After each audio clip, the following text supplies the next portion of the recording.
विधवा बहू को एक दिन ससुर बाथरूम में कुछ आपत्तिजनक स्थिति में देख लेता है और उस दिन ससुर का दिमाग सनसना जाता है और इतना हैवान बन जाता है कि अब वो जागे तो बहू और सोए तो बहू, कुछ भी करे तो उसे बस वो बहू का सीन नज़र आता है, उसका नंगा जिस्म नज़र आ रहा था, क्योंकि उसने अपनी बहू को कुछ ऐसी स्थिति में देखा था।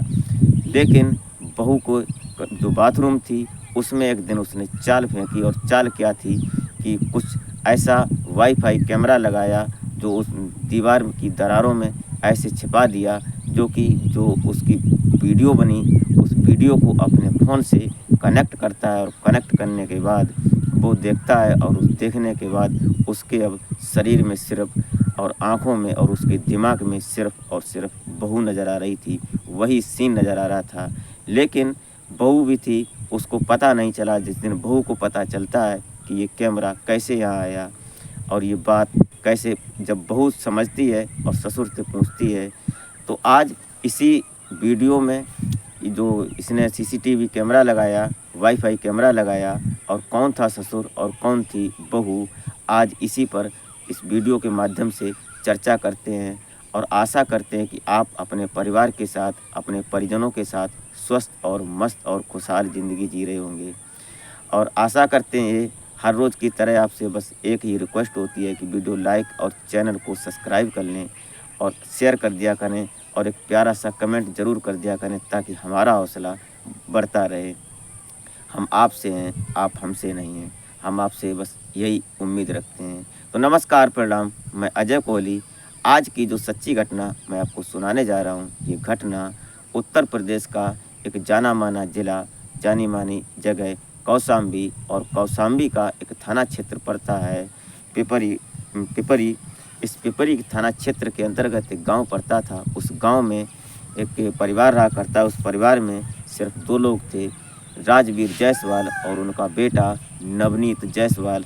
नवनीत जायसवाल जो होता है, ये इलाहाबाद यूनिवर्सिटी में पढ़ाई कर रहा था, और पढ़ाई के टाइम पर लगभग 2 साल पहले जो ये राजवीर जायसवाल होते हैं, इनकी पत्नी का बीमारी के चलते देहांत हो जाता है, और देहांत होने की वजह से अब राजवीर जो थे वो अकेले पड़ जाते हैं। बेटा बाहर पढ़ रहा है और पढ़ाई चल रही थी उसकी, इसलिए अब घर में खाना बनाने की और अन्य जो ज़रूरतें होती हैं वो अकेले में हो नहीं पाती हैं। तो उनके दिमाग में सिर्फ एक ही बात चल रही थी कि हो ना हो कहीं से हमारे बेटे की शादी हो जाए, एक बहू घर में आ जाए तो घर में चहल पहल होगी, घर में एक पोता होगा तो उसके साथ हमारा समय गुजरेगा।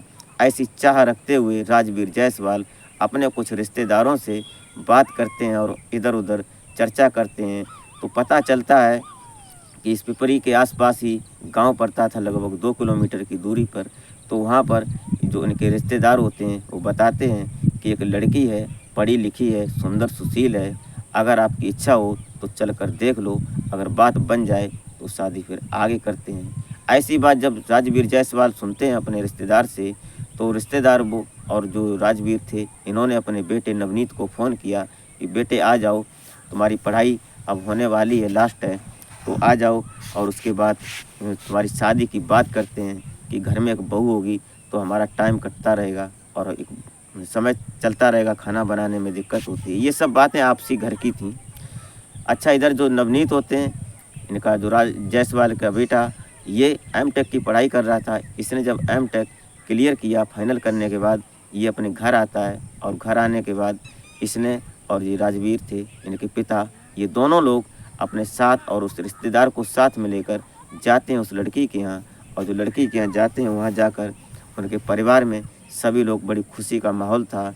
लड़की देखने वाले आए थे, तो बस खाना पीना होता है, नाश्ता पानी होने के बाद बात चलने लगती है। और बात चलते चलते जब लड़की को सामने बुलाया जाता है, तो नवनीत जायसवाल जो होते हैं वो लड़की से पूछते हैं कि आपका नाम क्या है, तो वो अपना नाम रागिनी बताती है। और रागिनी देखने में वास्तव में रागिनी लग रही थी, बेहद खूबसूरत हसीन थी, जवान थी, पढ़ाई लिखाई भी उसकी अच्छी थी।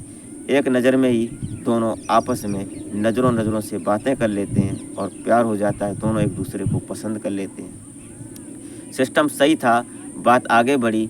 अब वहाँ से जब चले आते हैं ये वापस आने के बाद मामला तय हो जाता है। लगभग ये बात चलती रही और इधर नवनीत का जो एमटेक था जो फाइनल हुआ, तब तक लगभग 6 महीने गुजर गए और 6 महीने के बाद नवनीत और रागिनी की शादी होती है और शादी होने के बाद ये अपने खुशी खुशी जीवन चला रहे थे।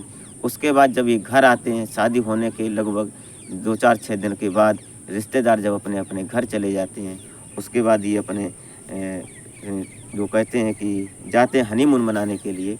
तो हनीमून मनाने के लिए जब इन्होंने अपने पिता से बात हुई तो राजवीर जायसवाल बोलते हैं कि क्यों नहीं, तुम्हारी ज़िंदगी है और जाओ और खुश पलों को उन्हें निभा कर आओ, और जो नई बहू आई है उसको ये पता चले कि हमारा पति, हमारे ससुर कैसे हैं।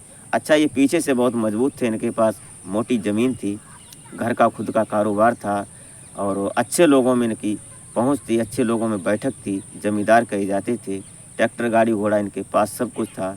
लेकिन तभी जब ये हनीमून को जाते हैं दार्जिलिंग में, ये आसाम में, तो वहाँ जाते हैं, वहाँ अपने लगभग हफ्ते 2 हफ्ते हनीमून मनाते हैं, खाते पीते हैं, घूमते फिरते हैं, जो पर्यटक स्थल है वहाँ घूमते हैं। उसके बाद जब ये घर आते हैं वापस, तो पता चलता है कि जो नवनीत थे वो अपनी पढ़ाई करने के बाद अभी अपने पिता के साथ में रहकर अभी फ़िलहाल में अपने पिता का हाथ बंटवाने लगते हैं, खेती बाड़ी देखने लगते हैं, और जो रागिनी होती है वो अपना घर संभाल लेती है, घर की जिम्मेदारियां देखने लगती है। उसके बाद सब धीरे धीरे चल रहा था। तभी एक दिन तारीख आती है 19 जून 2017। वो दिन ऐसा था कि पूरे इनके परिवार को ही पलट कर रख दिया।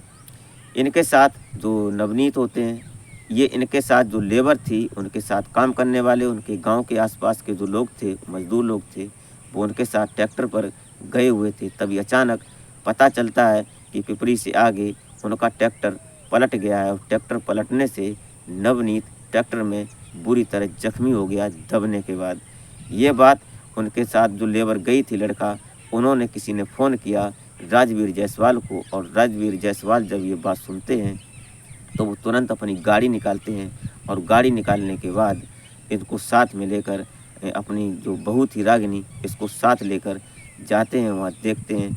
तब तक ये जो वहाँ हालत इतनी ख़राब हो चुकी थी कि नवनीत को हॉस्पिटल में भर्ती करवाते हैं, और भर्ती करवाने के बाद धीरे धीरे लगभग 3 दिन गुजर जाते हैं, और 3 दिन गुजरने के बाद नवनीत इस दुनिया को अलविदा कह जाता है, उसकी सांसें थम जाती हैं। और ये मंजर इतना भयावह मंजर था, जो राजवीर जायसवाल होते हैं ये सोचने पर मजबूर हो जाते हैं कि इकलौता चिराग था, ये भी आज बुझ गया। अब बहू है, और बहू थी उस समय प्रेग्नेंट, लगभग 4-5 महीने प्रेग्नेंट थी। ये बात कहीं ना कहीं जायसवाल जी को बहुत दुख पहुंचाती है। उसका बेटा छोड़ जाता है, और पत्नी जो थी वो बार बार बेहोश हो जाती थी, अचेत हो जाती थी, क्योंकि आज वो जवान बहू विधवा हो गई थी, उसका पति छिन गया था उससे। ये सब सिस्टम चल रहा था। फिर धीरे धीरे समय बदला और समय का पहिया चलने लगा, आगे बढ़ गया समय। एक दिन ऐसा आता है कि उस राजवीर जायसवाल के घर में एक पोते ने जन्म लिया। उस लड़के का जब जन्म होता है, लगभग लड़का 1 साल का हो जाता है। अब ये साल भर का अभी हुआ नहीं था, तभी जब लड़का जो होता है, उसके बाद एक दिन ऐसा आता है कि जो राजवीर होते हैं, ये जो बहू थी, ये घर में कोई था नहीं, बच्चा सोया हुआ था, तो इसने सोचा कि नहा लेते हैं, उसके बाद कुछ करते हैं। और अचानक राजवीर जायसवाल कहीं से आ जाते हैं, तो बाथरूम का गेट खुला था और ये सीधे अंदर जाते हैं। इन्हें क्या पता था कि बहू नहा रही है, और उस समय बहू नग्न अवस्था में थी। ये बात उसको मालूम नहीं थी कि ससुर जी आ जाएंगे, और ससुर जी को ये मालूम नहीं था कि बहू नहा रही है। ये इत्तेफाक था कि दोनों अचानक मिले, और जब ये अंदर गए, इन्होंने सोचा कि फ्रेश हो लेते हैं, उसके बाद खाना पीना करते हैं। ये देखना था, ये सोचना था। तभी जैसे ही बहू को देखते हैं ये जायसवाल अंदर, तो राजवीर के होशो हवास ख़राब हो जाते हैं। वो तुरंत वापस आते हैं, लेकिन उस दिन से जायसवाल के दिमाग में सिर्फ और सिर्फ बहू चढ़ गई थी, क्योंकि लगभग 3-3.5 साल हो चुके थे उनकी पत्नी का देहांत हुए। ये सब चल रहा था। उन्होंने अपने प्लान बनाया दिमाग में, राजवीर ने, कि ऐसा करते हैं कि बहू ऐसे कब्जे में नहीं आएगी। तो उन्होंने एक वाईफाई कैमरा लाई, और वाईफाई कैमरा लाने के बाद बाथरूम में लगा दिया और अपने फ़ोन से कनेक्ट किया उसको। जब बाथरूम में बहू नहाती थी, तो ये उसकी जो नग्न अवस्था थी, उसका शरीर जो अश्लील होता था, उसको न्यूड वो देखते थे अपने फ़ोन में। तभी एक दिन अचानक जो रागिनी होती है उसकी नज़र पड़ती है कि कैसे ये मतलब उन्होंने शक हुआ, देखा तो वो कैमरा था। उन्होंने सीधा पूछा अपने ससुर राजवीर से कि कैमरा कैसे लगा हमारे बाथरूम में। ये बात सुनकर कहीं न कहीं राजवीर तुरंत उसके ऊपर हावी हो जाते हैं और बोलते हैं कि हमने कैमरा लगाया था, तुम्हारी वीडियो हमारे फ़ोन में है। अगर तुम हमारे साथ संबंध बनाओगी तो कोई बात नहीं, नहीं तो ये वीडियो मैं वायरल कर दूँगा, सभी को दिखाऊँगा। ये बात सुनकर कहीं न कहीं रागिनी टूट जाती है। पहला झटका जब लगा जब उसका पति छोड़ गया इस दुनिया से, दूसरा झटका जब लगा जब ससुर ने उसकी आबरू पर नज़र लगाई। ये बात सोचकर रागिनी टूट जाती है, लेकिन राजवीर जायसवाल अब थमने का नाम नहीं ले रहे थे। उन्होंने आगे बढ़कर रागिनी को अपनी बाहों में जकड़ लिया और रागिनी भी 2 साल से लगभग 1.5 साल से अपने पति का साथ छोड़ चुकी थी, इसलिए वो भी जवान थी।